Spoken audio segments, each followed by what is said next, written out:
Éduc 5616, principale problématique en éducation, hiver 2013. Module 4. Les nouvelles techniques de l'information et de communication dans les écoles. Travail numéro 4. Le groupe est composé de Malise Anakeu Ekassi, Sorel Dachoa et Gwendal Gelino. Le travail numéro 4.1 porte sur les techniques de l'information et de communication pour la réussite scolaire. C'est un travail en 4 parties. La première partie, c'est l'utilisation pédagogique d'éthique dans les écoles. La deuxième partie, c'est le travail collaboratif à distance. La troisième partie concerne les caméras de surveillance dans les écoles. La quatrième partie, c'est les conclusions et les recommandations à Madame la ministre Tiksutu. Nous allons commencer avec l'introduction. Bien que les techniques de l'information et des communications aient fait leur apparition il y a de cela une trentaine d'années, la question de leur utilisation et de leur efficacité dans les salles de classe reste toujours d'actualité.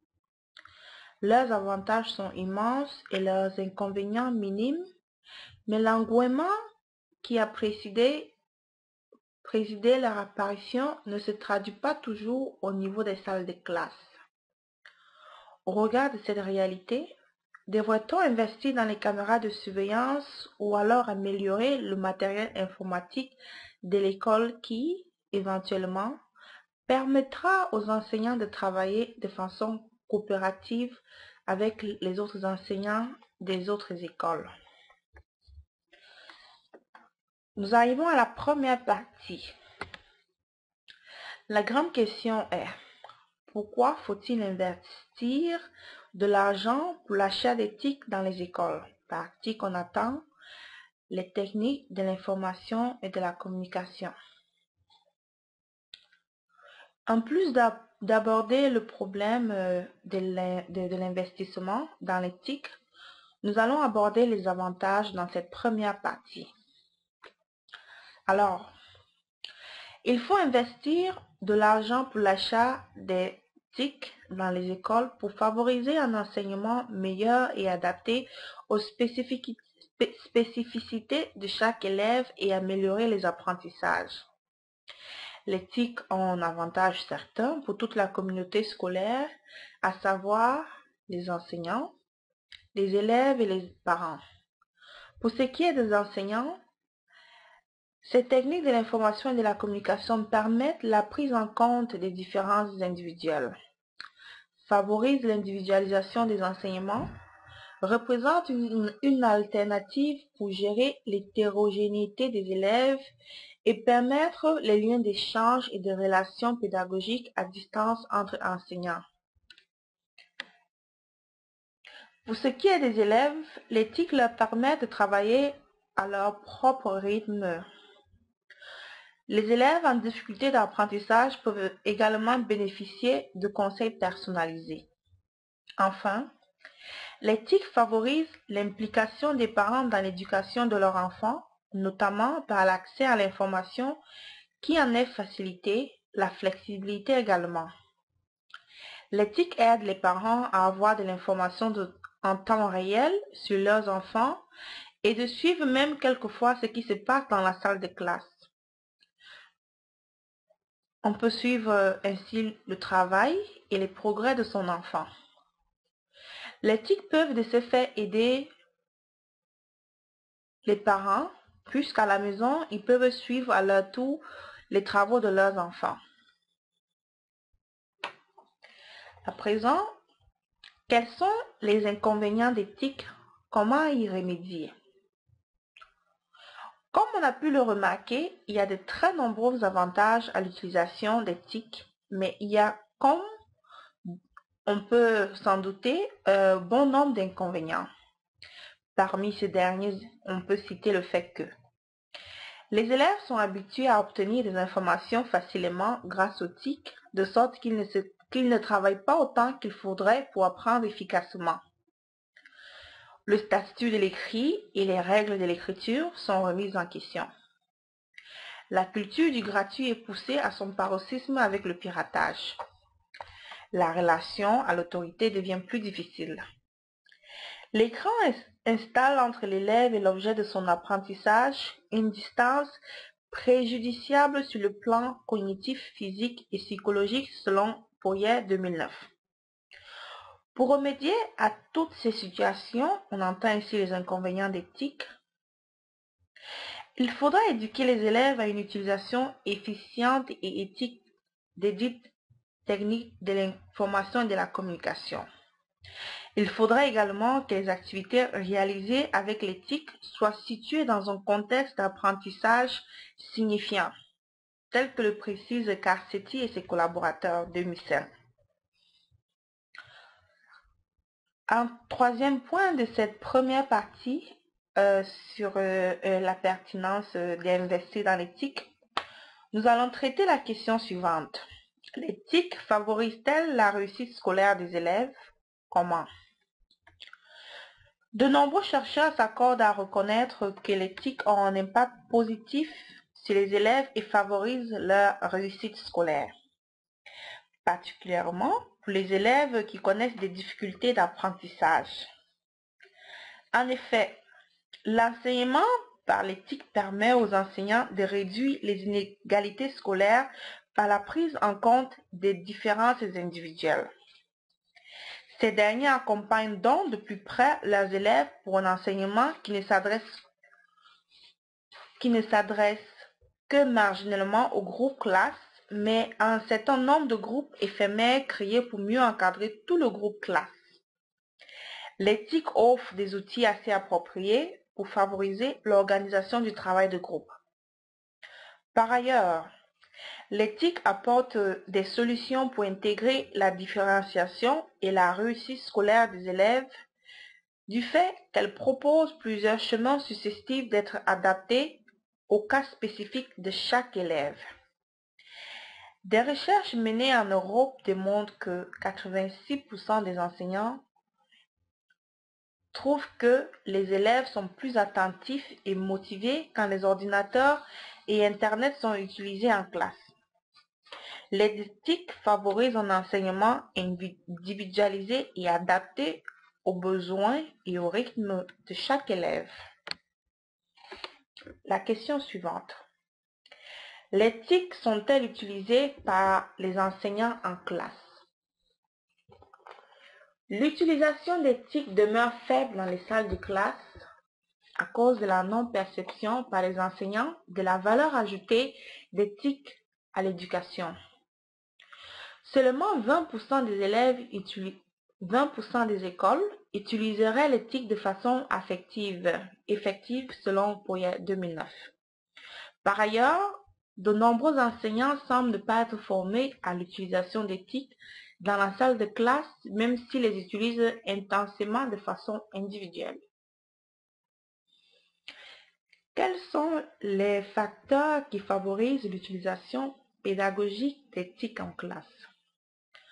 L'un des facteurs de l'utilisation d'éthique dans la salle de classe serait la formation des enseignants à l'utilisation de ceux-ci. En effet, très peu d'enseignants sont en mesure d'exploiter et de mettre à la disposition des élèves toutes les ressources dont dispose le web, comme l'entend Lefebvre et ses collaborateurs 2008.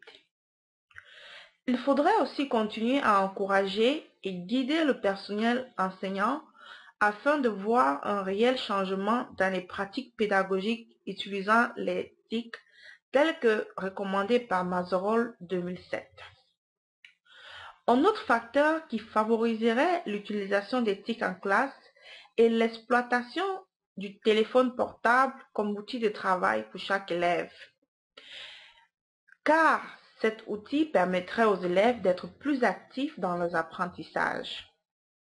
Par ailleurs, la présence des outils comme les tableaux Smartboard ne peut que pousser à l'utilisation d'éthique dans les salles de classe. Quelles seraient nos recommandations sur comment utiliser efficacement les TIC pour les écoles de langue française. De nombreuses initiatives peuvent être prises pour favoriser l'utilisation efficace des TIC dans les écoles francophones. De l'avis de Bernard Mazorol et Carcenti et ses collaborateurs 2005, les recommandations sont celles-ci. La première serait que les ressources soient disponibles en français, ceci sachant que seulement 15% des sites disponibles sur le web le sont en français. Il faudrait créer des sites francophones à la portée des élèves de telle sorte que ces derniers puissent les consulter facilement dans les salles de classe. Il faudra également rendre simple et pertinent l'utilisation des TIC dans la salle de classe. On pourrait par exemple créer des blogs qui sont un espace organisé comme un carnet de notes personnelles. Les élèves pourraient commenter ou simplement lire le dit carnet.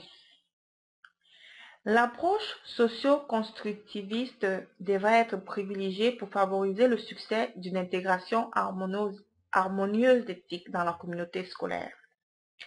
Les projets réalisés avec les TIC devraient faire appel à l'interdisciplinarité afin de favoriser le transfert des connaissances.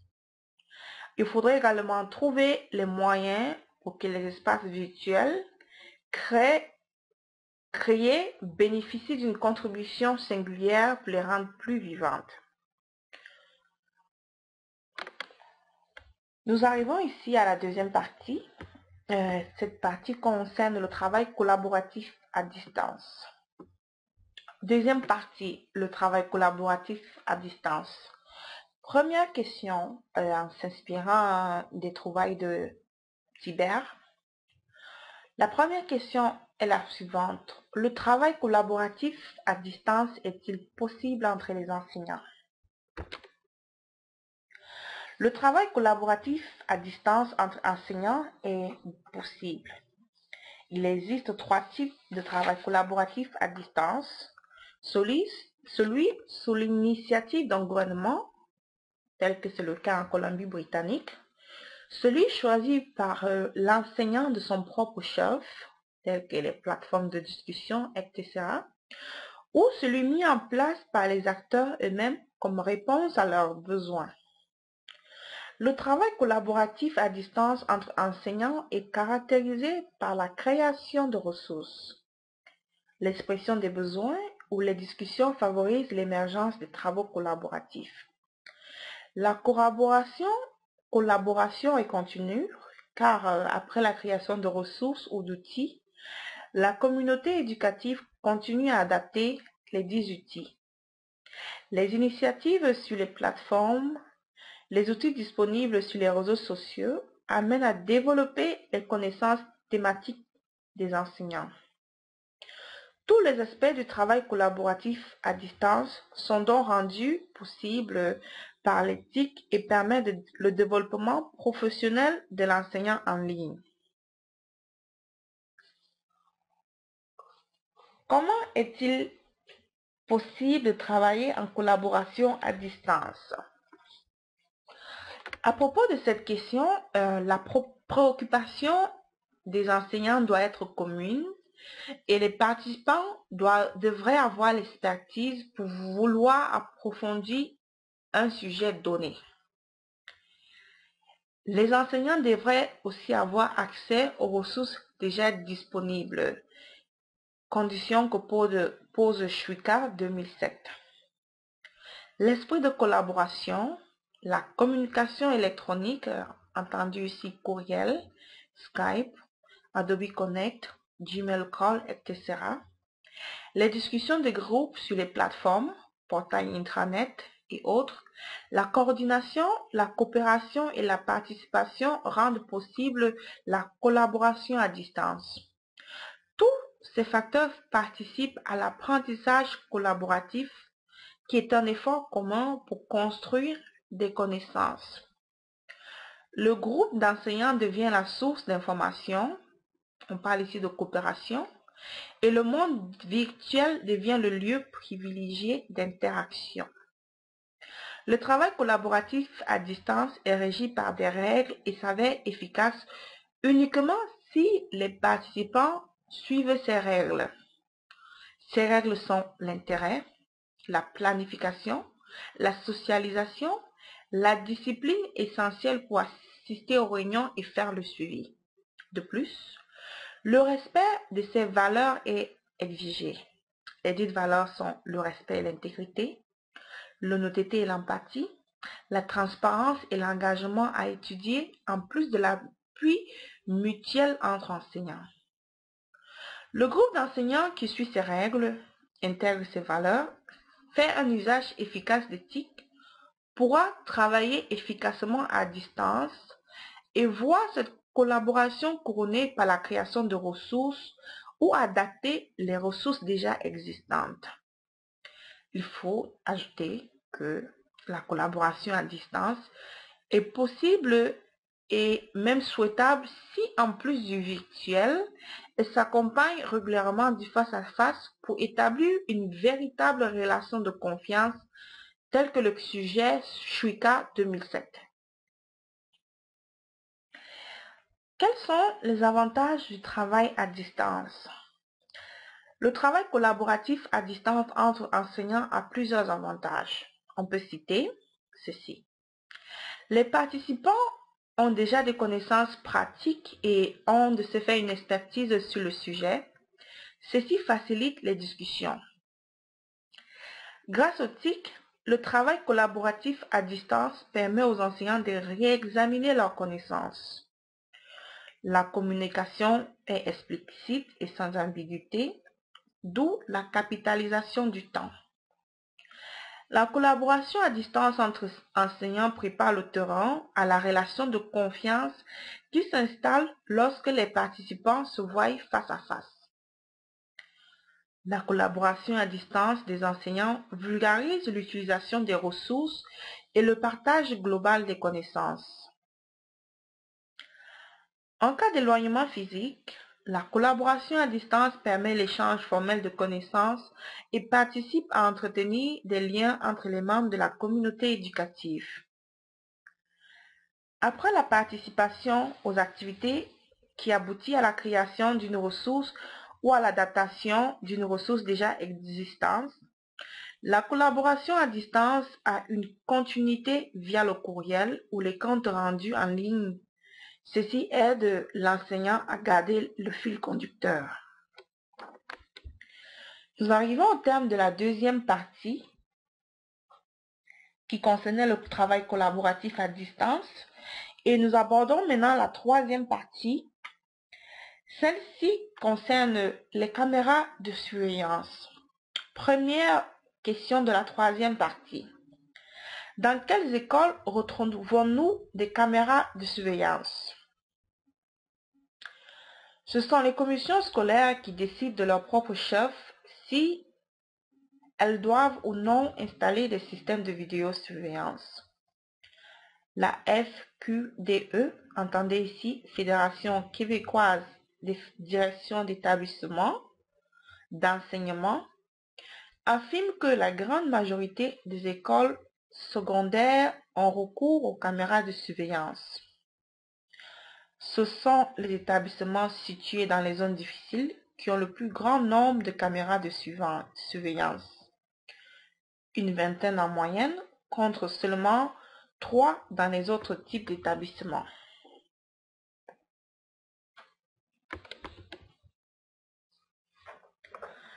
À Montréal, la commission scolaire de la Pointe de l'Île, en abrégé CSPI, a joué le rôle de précurseur en équipant l'ensemble de ces établissements avec 215 caméras dans 69 établissements scolaires secondaires. Cette commission serait bien placée pour effectuer dans les prochaines années un bilan sur l'efficacité du système de caméras de surveillance. La question ici. Les caméras permettent-elles de diminuer le taux de violence à l'école? À date, aucun bilan ne permet d'établir les effets positifs ou négatifs des caméras de surveillance comme le rappelle Égide Royer. Égide Royer est professeur à l'Université Laval et co-directeur de l'Observatoire canadien pour la prévention de la violence à l'école. Selon lui, et je cite, dans l'état actuel des connaissances, ce n'est pas la première chose à envisager. On n'a pas d'indication que c'est véritablement efficace. Une supervision d'adultes à l'intérieur de l'école est beaucoup plus importante. Fin de citation. Cependant, pour de nombreux directeurs d'établissement, les caméras de surveillance permettent une réelle diminution du vandalisme et donc une diminution du budget lié aux réparations matérielles. Les caméras de surveillance semblent plus efficaces dans le cas des crimes contre la propriété que ceux contre la personne, et ceci tel que le pensent plusieurs chercheurs, tels que Amiage 2003, Brown 2003, Desmond 2003, Goodwin 2002, mais également Phillips 1999. Le niveau d'avancement technologique des caméras a un impact sur l'efficacité de ces dernières dans la lutte contre les crimes. Les caméras permettent, d'après de nombreux témoignages, de dissuader les criminels et de démasquer les coupables après coup. C'est grâce aux caméras qu'un incendiaire d'école a été arrêté en Colombie-Britannique.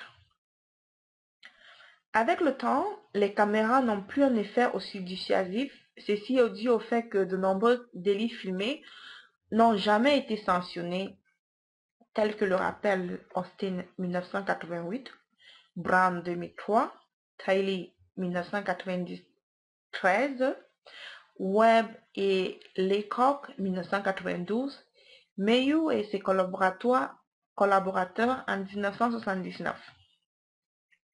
L'utilisation des caméras de surveillance peut entraîner un déplacement des crimes vers les zones limitrophes non vidéosurveillées telles que le prévient Norris et ses collaborateurs. 99. Pour conclure, nous dirons ceci. Certes, la vidéosurveillance a un impact positif sur les comportements déviants et les crimes, et que de ce fait, cela permet de diminuer la violence à l'école. Mais c'est seulement quand il s'agit d'actes réfléchis. Par contre, pour ce qui est des actes impulsifs, alors l'efficacité des caméras de surveillance dans l'école est bien moindre.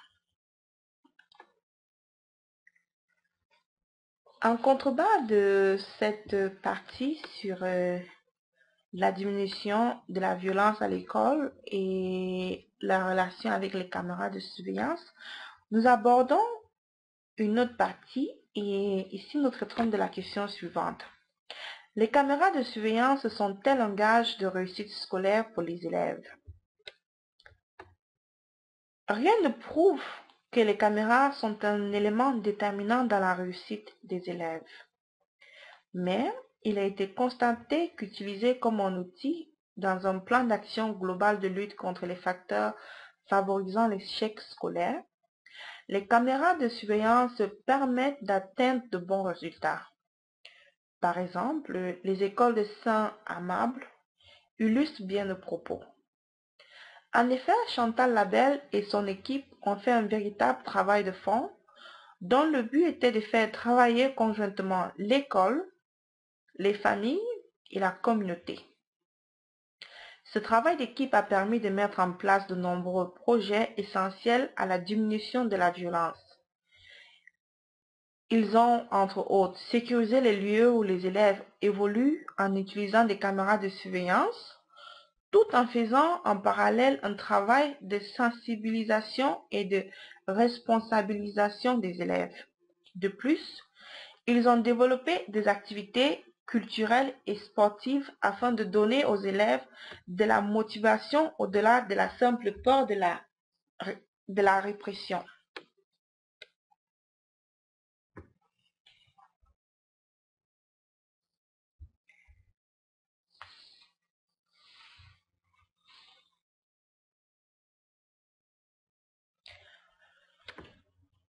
Nous arrivons à la quatrième partie de notre travail, qui est la dernière partie. Après cette quatrième partie, nous allons conclure notre travail sur l'éthique et les succès scolaires des élèves. Alors, nos recommandations. Le premier aspect. Dans quel type d'équipement est-il préférable d'investir? L'éthique, entendez ici ordinateur, imprimante, Internet ou les caméras de surveillance.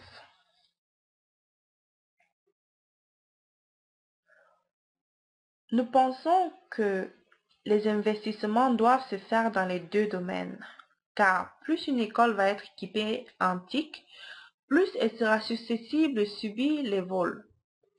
Et comme nous l'avons démontré en amont, les systèmes de vidéosurveillance sont très efficaces contre le vandalisme et les vols. La prochaine question au niveau des recommandations. Le travail collaboratif à distance est-il pertinent et nécessaire pour les enseignants et les directions? Avec le travail collaboratif à distance, l'enseignant est en formation continue grâce aux outils de collaboration en réseau. L'enseignant renouvelle ainsi sa formation, sa profession et se développe lui-même sur le plan personnel. L'apprentissage devient actif parce qu'en intégrant l'éthique à sa méthode d'enseignement, l'enseignant se met dans le rôle d'apprenant, par exemple en cherchant à maîtriser la mise en ligne des notes de cours. La collaboration à distance multiplie les possibilités de l'enseignant qui a désormais accès aux espaces collaboratifs hybrides, qui sont à la fois virtuels et formels. L'enseignant a de plus le sentiment d'en ajouter au savoir et intègre des pratiques innovatrices dans sa salle de classe, qui transforment l'interaction avec ses élèves. Il est moins isolé, plus au courant de la recherche dans son domaine et a une interaction sociale avec ses collègues malgré son lieu d'habitation et nous dirons même quel que soit son lieu d'habitation. La collaboration à distance est pertinente aux directions d'école également parce qu'elle permet aux enseignants de s'accoutumer aux façons de faire efficaces et novatrices. Les enseignants auront une meilleure vue des projets pédagogiques et deviennent plus compétents grâce aux outils disponibles sur le web. Sachant que le rendement des écoles francophones est parfois médiocre, tel que le souligne Marianne Cormier en 2001, une direction d'école francophone ne peut voir là qu'un meilleur rendement des élèves grâce aux TIC.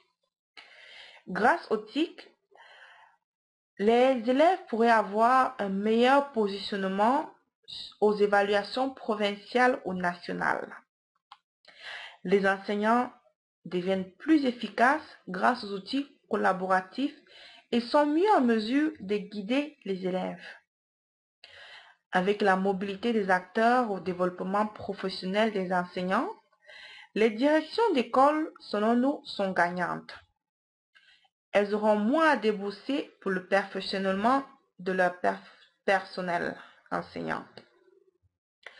Les TIC, on le sait, sont de moindre coût alors qu'elles donnent aux enseignants une meilleure compréhension de leur rôle d'éducateur. La question suivante. Autre que l'équipement et le travail collaboratif, dans quoi la ministre devrait-elle investir en lien avec l'éthique?